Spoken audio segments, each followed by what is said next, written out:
아니면 지금 증가 추세로 가는 이런 자격증 위주로 제가 할 겁니다. 그러니까 저는 유망한 것 플러스 현실성을 고려해서 자격증 종류를 뽑아서 안내를 드릴 거고 설명을 드릴 거예요. 그러면 요거를 참조를 하셔가지고 일자리 구하거나 창업하시거나 하는데 유용하게 이용해 주셨으면 감사하겠습니다. 첫 번째는 심리상담사입니다.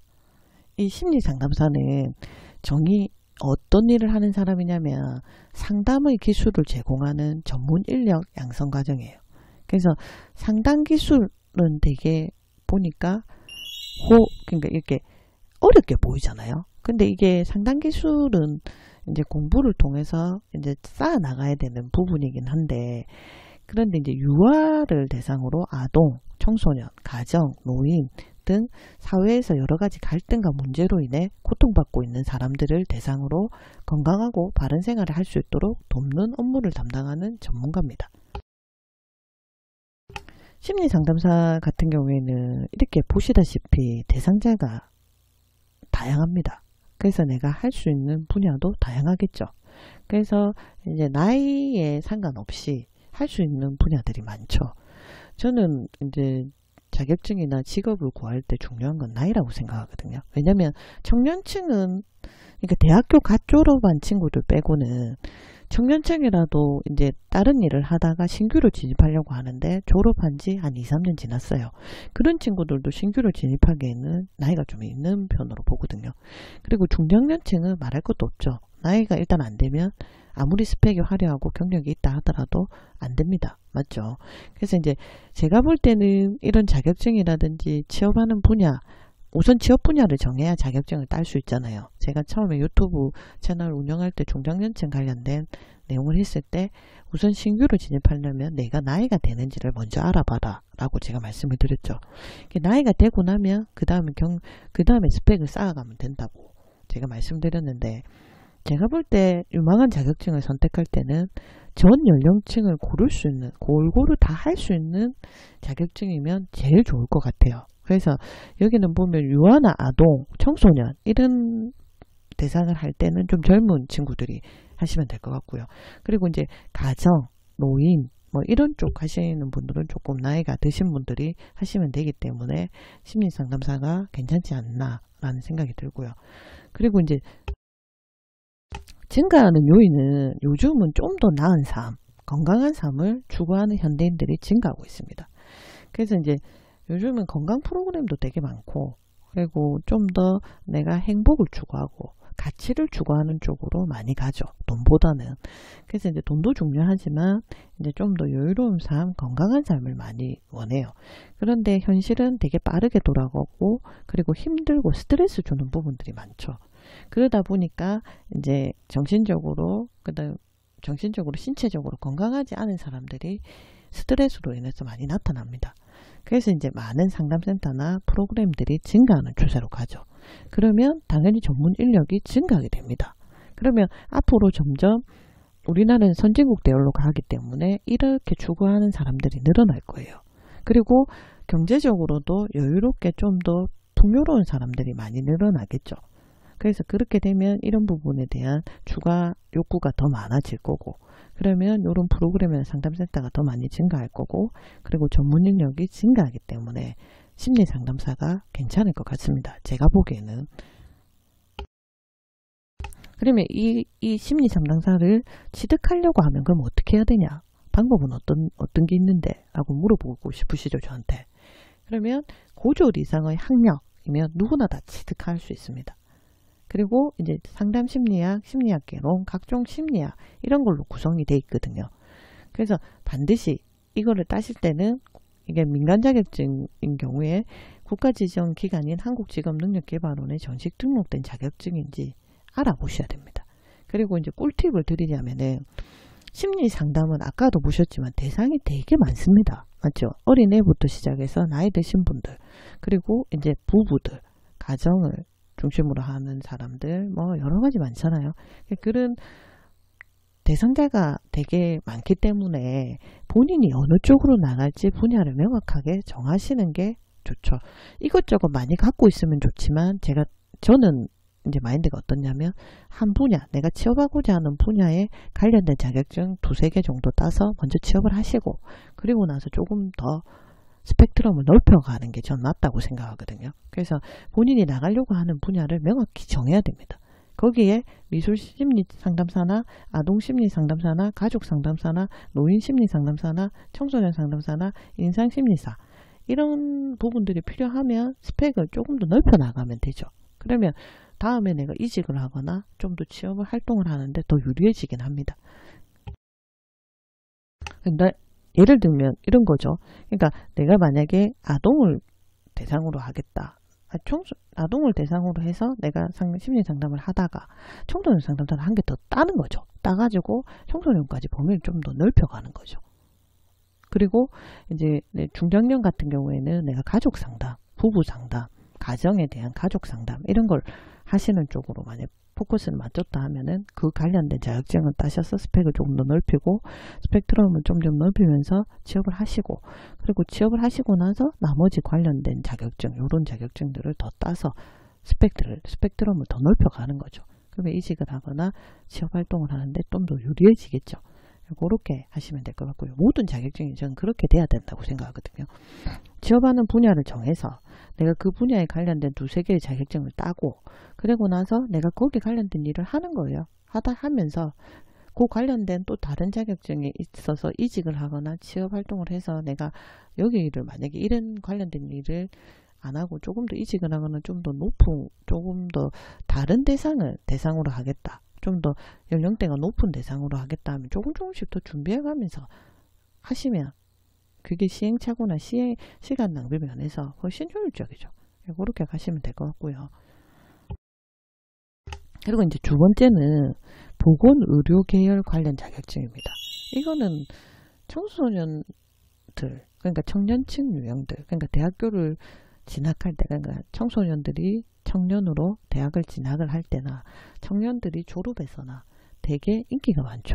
요즘 4년제 대학교 전공학과를 나와서 다시 보건의료 계열 쪽으로 2-3년제로 편입하는 친구들이 되게 많다고 합니다. 그래서 이제 제가 볼 때는 보건의료 계열은 앞으로도 계속 유망할 것 같아요. 왜냐하면 고령화, 초고령화 사회에 우리나라가 진입을 하거든요. 진입을 하기 때문에 노인에 관련된 거 그리고 이렇게 보건 쪽, 의료 쪽 이런 쪽은 증가할 수밖에 없습니다. 그래서 이제 첫 번째가 이제 요양보호사인데 요양보호사는 정말 많이들 따시죠. 그래서 이제 요양보호사를 따로 그러니까 따셔서 취업하시는 분들이 되게 많으신데 이제 이 요양보호사 같은 경우에는 2010년도에 처음 시험이 나왔거든요. 근데 이제 첫 해에는 2번 시험을 쳤어요. 그런데 이제 2011년에서 19년까지 3회로 실시 횟수가 한 번 더 늘었어요. 그리고 올해는 4회로 실시를 한다고 하거든요. 그래서 2월, 5월, 8월, 11월 이렇게 4번 시험이 있습니다. 이렇게 시험 횟수가 증가한 걸 보더라도 요양보호사가 많이 필요하다는 걸 알 수가 있죠. 그리고 2010년도 6만 7천 명에서 2019년 19만 명으로 3배 정도 증가를 했습니다. 그래서 현재에도 미래에도 증가 가능성을 보여주는 그런 수치라고 할 수가 있죠. 그래서 제가 볼 때는 요양보호사가 지금도 수요가 많이 필요하지만 앞으로는 더더욱 노노케어라고 해서 노인이 노인을 케어하는 시대가 올 겁니다. 조금 있으면. 그러면 그런 시대로 가면 갈수록 더 필요한 자격증이 되겠죠. 그래서 제가 볼 때는 따놓으면 앞으로 괜찮은 자격증이라고 보고요. 그리고 이제 이 노인 등급을 받는 경우 우리가 이제 그 환자 계시면 노인 등급을 받아요. 받고 정부 지원을 그러면 받을 수가 있죠. 그렇게 되면 요양보호사가 이제 시간당 2-3천 원.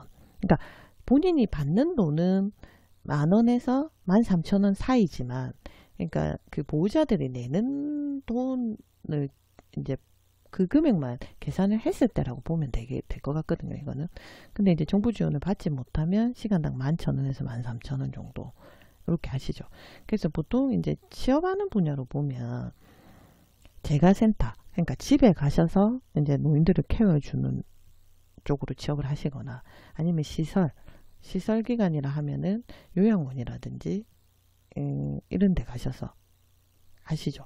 그래서 이제 그런 데 취업을 하시거나 아니면 꼭 이게 취업하는 것뿐만 아니라 창업도 가능하죠. 이런 재가센터를 내가 운영을 한다거나 아니면 주간보호센터라고 해서 9시부터 5시까지 낮에만 하는 센터들이 있어요. 그래서 이제 이 재가센터든 주간보호센터든 그 구청에서 인가를 받아야 돼요. 그러려 하면 이제 갖춰야 될 요건들이. 근데 이제 점점 주간보호센터가 이제 완화가 많이 되고 있다고 합니다. 그리고 재가센터도 이제 조금 많이들 하시죠. 그래서 취업을 해서 경력을 조금 쌓으신 다음에 이제 재가센터라든지 주거보호센터 쪽으로 창업을 하시는 것도 괜찮지 않겠나 이런 생각을 해보고요. 그리고 이제 보건의료계열 자격증 중에 간호사와 간호조무사가 있습니다. 간호사는 이제 4년제 대학 학위 이수자에서 정시나 수시를 통해서 간호학과를 나오면 이제 간호사 자격증이 주어지죠. 그리고 정시, 수시 지원해서 하는 시기에 정원 외 특별전형이라고 있습니다. 그러니까 정시나 수시는 수능을 치거나 아니면 다른 어떤 정형 방법들이 있잖아요. 근데 그거 외에 특별전형으로 1학년 신입학 과정으로 수능 없이 이게 초대졸, 그러니까 2, 3년제의 학력으로 이제 지원할 수 있는 정원의 특별전형이라는 것도 있거든요. 근데 이거는 이제 대학마다 조금씩 틀린데 전에 내가 2, 3년제 대학을 다녔을 때 성적을 100% 반영하는 곳도 있고 아니면 거기 성적에다가 면접을 보는 곳도 있습니다.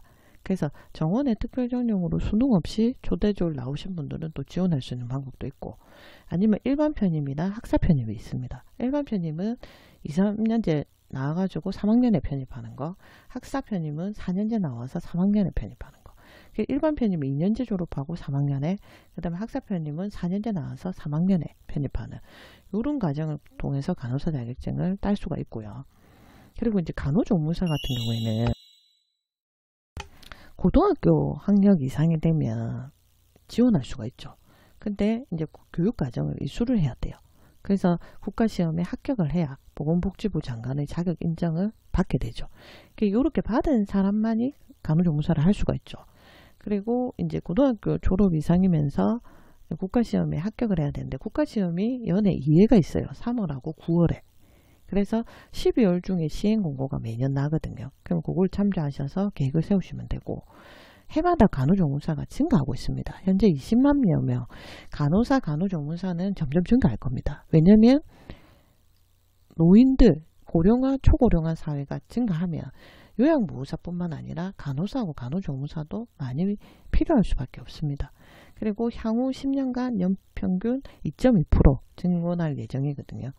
시험을 뭐 치냐면 기초간호학개요 35문항, 그 다음 보건간호학개요 15문항, 공중보건학개요 20문항, 실기 30문항 해서 4과목에서 총 100문항으로 구성되고 100분 진행합니다. 그리고 과락이 있죠. 각 과목마다 40% 미만이 되면 과락이 됩니다. 그래서 총점 전체 합쳐서 그러니까 전체 한 과목 한 과목은 40% 이상이 돼야 되고 전체적으로 총점은 60% 이상이 돼야 통과를 합니다. 그리고 이제 간병인도 많이 앞으로 필요하겠죠. 이분들은 하는 일이 환자를 병간호하죠. 어디서? 병원하고 요양병원에서. 이분들은 보통 월급이 한 200에서 300만 정도 됩니다. 간병인 시험에 합격하신 분 위주로 많이 고용을 하기 때문에 간병인 시험은 3월, 6월, 9월, 12월 이렇게 1년에 총 4번 있거든요. 그래서 이 시험을 통해서 합격을 해서 고용이 되면 조금 더 전문성을 인정받으실 수가 있겠죠. 시험 과목은 간병인의 기초, 호스피스, 산모민 신생아 간병, 기본 간병, 노인 간병 이렇게 총 5가지로 각각 20문항씩 총 100분, 100문제 시험은 100분 동안 하고요. 근데 이게 쉽게 합격이 됩니다, 보통. 그래서 이런 전문성을 갖추셔서 간병인으로 활동하시면 2, 300만원 정도 받으실 수가 있는 거고 만 18세 이상 성인은 누구나 지원이 가능하고 학력이나 경력이나 사전 지식 같은 건 필요가 없습니다. 그래서 지금 이제 제가 2가지 분야로 하나를 해봤는데요. 유망직종은 첫 번째는 이제 심리상담 쪽. 앞으로 이제 우리가 좀 더 건강한 삶, 좀 더 나은 삶을 추구하는 현대인들이 그런 삶을 추구하는 쪽으로 가고 있어요. 가고 있는데 직장 생활 하면서 그리고 이제 일을 하면서 스트레스를 많이 받죠. 그리고 직장뿐만 아니라 가정생활 하면서 사회를 살아나가면서 우리가 스트레스를 되게 많이 받아요.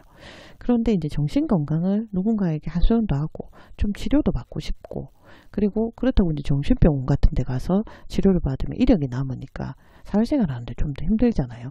그래서 이제 심리 상담을 해줄 수 있는 누군가가 내 마음을 치료해 줄 수 있는 사람의 수요는 앞으로 증가할 거다. 그래서 이제 심리 상담 쪽으로 제가 한번 해봤고요. 그리고 이제 또 두 번째는 초고령화 사회, 고령화 사회, 초고령화 사회로 점점 가서 노인이 노인을 케어하는 노인 케어 현상이 두드러질 거예요. 그러면 이제 요양보호사나 간병인 같이 집에 와서 또 시설에서 또 병원에서 이렇게 노인을 케어해 줄 수 있는 분들은 많이 필요할 거고 그리고 이제 간호사나 간호조무사도 의료인들도 많이 필요하게 되겠죠. 그래서 이제 일단은 오늘은 큰 덩어리로 두 개에 대한 유망직종을 해봤고요. 다음 시간에는 다양한 분야의 다른 걸로 제가 유망직종에 대해서 자세하게 말씀을 드릴 거예요.